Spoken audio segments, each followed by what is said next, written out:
करने वाले हैं एक बहुत ही प्यारा चैप्टर है जिसका नाम है द अर्थ, जिसे एच ई बेट्स ने लिखा हुआ है जो कि इंग्लैंड के रहने वाले थे। और उन्होंने बहुत सारी बुक लिखी, नॉवेल्स को लिखा। और सबसे इंटरेस्टिंग चीज क्या रही उनके जीवन की कि जब वो मात्र 21 साल के थे तो उनकी फर्स्ट नॉवेल जो थी वो पब्लिश हो गई। यानी 21 साल की उम्र में उन्होंने अपना पहला नॉवेल लिखा। ठीक है ना। रहने वाले कहाँ के थे? इंग्लैंड के रहने वाले थे। नॉर्थहैम्पटन एक जगह है, वहां के वो रहने वाले थे। तो उनकी हम एक स्टोरी को पढ़ेंगे, यानी उसके समरी को हम यहाँ पे पढ़ने वाले हैं। ठीक है कि क्या क्या होता है, कहानी क्या थी। या एग्जाम में आएगा समरी लिखने के लिए तो 5 नंबर का आ रहा है आजकल। और ये आपका इस बार के एग्जाम के लिए बहुत ही इंपॉर्टेंट चैप्टर है जिसको मैं लेके आया हूँ।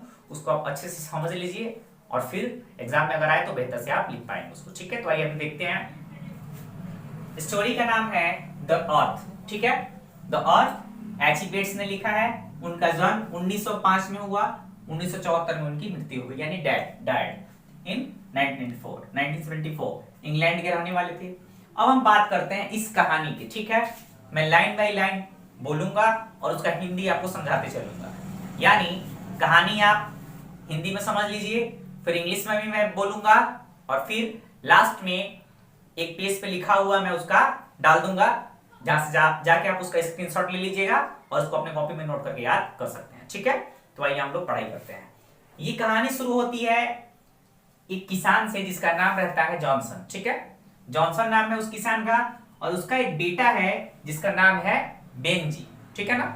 ये कहानी बेंजी के ही इर्द गिर्द घूमती है। ये जो कहानी है वो ये जॉनसन जो फार्मर हमारा है इसका लाइफ स्केच है, यानी जीवन की पूरी कहानी इसकी लिख दी गई है।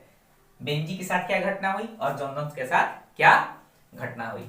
तो चलिए शुरू करते हैं। ठीक है, सबसे पहले कह रहा है कि the earth is written by H E Bates. ठीक है, उसके बाद क्या कहता है, this story is a life sketch of a farmer name Johnson. यानी यह जो कहानी है जॉनसन नाम के एक किसान की जिंदगी की कहानी है।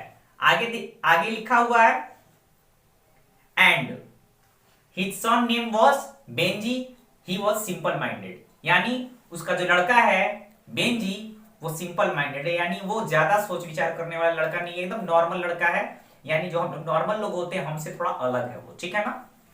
अब आगे लिखा है the author has beautifully presented the reality of what happens in the most of the families in the present day life. यानी इस कहानी के माध्यम से एच ई बेट्स अर्थात ऑथर ने बहुत अच्छे तरीके से बताने की कोशिश की है कि आज के जमाने में पेरेंट्स के साथ क्या क्या बच्चे करते हैं। ठीक है, इस कहानी को पढ़कर आप रियलाइज कर सकते हैं।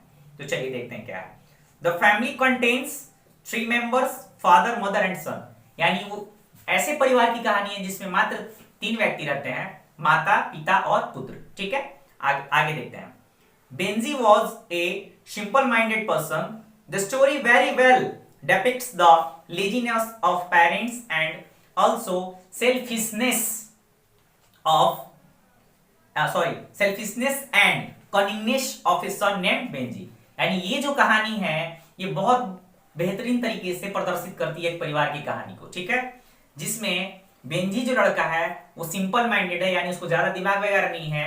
और यहाँ पे एक चीज और दिखाया है कि उसके जो पेरेंट्स हैं वो थोड़े लेजी टाइप के हैं, उनकी लेजीनेस को दिखाया है कि वो लोग थोड़ा ढिलाई कर देते हैं इसके इलाज में, तो ये फिर आगे चल के उनके लिए मुसीबत बन जाती है। ठीक है, आइए देखते हैं कैसे।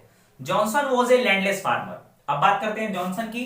तो जो जॉनसन है ये एक लैंडलेस फार्मर है, यानी इसकी कोई अपनी जमीन नहीं है। यानी सीधे शब्दों में कहें तो ये हम लोग के वहां क्या होता है, बटैया पे लेके बोते हैं। यानी ये भी ऐसे ही करता था, रेंट पे लेता था और फिर जो अनाज होता था आधा खुद रखता था, आधा लैंडलॉर्ड को दे देता था। ठीक है, तो लैंडलेस फार्मर था, ऐसे किसी तरह करके ये अपना जीवन यापन करता था। He had obtained about 4 acres of land on lease to maintain the expenditure of the family। इसने 4 एकड़ जमीन लीज पे लेके रखा था और उसी को बुआई करके वो अपने जीवन यापन करता था, यानी परिवार की खर्च को चलाता था। आगे है Johnson contacted many persons to get his son engaged in some business, preferably in poultry business। यानी जॉनसन जो था वो अपने पुत्र बेंजी को लेकर बहुत चिंतित रहता था। उसने कई लोगों से कांटेक्ट किया कि भाई तू मेरे बच्चे को रख लो, अपने दुकान पे रख लो, किसी काम में लगा दो ताकि वो उलझा रहे, लेकिन कहीं पे उसे सफलता नहीं मिली। अंततः उसने क्या किया, अपने पुत्र के लिए एक पोल्ट्री फार्म खोल दिया। पोल्ट्री फार्म यानी कुक्कुट पालन बोलते हैं, मुर्गियों को पालना, ठीक है, ताकि वो जो लड़का उसका है वो उन्हीं सारी मुर्गियों में उलझा रहेगा। According Benji engaged in that business, Benji earned a lot of money deposited in the bank in his time। यानी जब उसने पोल्ट्री फार्म खोला बेंजी ने, तो उससे उसको बहुत सारी कमाई हुई और उसने बहुत सारा पैसा अपने नाम से बैंक में जमा कर लिया, और देखते ही देखते वो उस एरिया का सबसे पैसे वाला व्यक्ति बन गया, ठीक है, किससे, अपने बिजनेस के आधार पे। आगे लिखा है Benjy bought some land from that money, और अपने पैसे से उसने कुछ जमीन भी खरीदे। उसके बाद है to expand his poultry business, ठीक है ना, और उसने जमीन खरीदा और उस पे अपने बिजनेस को डेवलप किया, यानी वहां भी बढ़ाया। आगे है he became a very rich man of his area within few years। he married Florence against will of parents। just after that his attitude changed towards his parents। अब कह रहा है कि अब जैसे जैसे उसको पैसा आने लगा उसका जो रवैया था वो बदल गया, ठीक है ना, यानी बातचीत करने का तरीका पहले किस तरह पेश आता था अब कुछ अलग ही पेश आता था। फिर उसने अपने माता पिता की मर्जी के खिलाफ जाकर के फ्लोरेंस नाम की एक लड़की से अपना विवाह भी किया। At first he directs them to shift to a smaller room of the house। सबसे पहले उसने क्या किया कि अपने माता पिता को अपने घर से निकालकर एक छोटे से रूम में शिफ्ट कर दिया कि अब आप लोग इस बड़े घर में नहीं रह सकते हैं क्योंकि ये मेरा घर है, आप लोग ये छोटा कमरा दे देता हूं, अब आप लोग इसमें रहें, ठीक है। उसके बाद क्या किया, after some time he directs them to leave the house completely।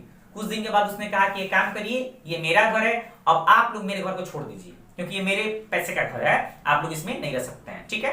वहां पे घर से भी निकाल देता है। आगे है not only this he personally drives them away from their home by his car। और फिर उसने क्या किया कि अपनी कार में बैठाकर अपने पेरेंट्स को घर से बाहर लेके चला गया, यानी कहीं ले जाके छोड़ दिया, ठीक है।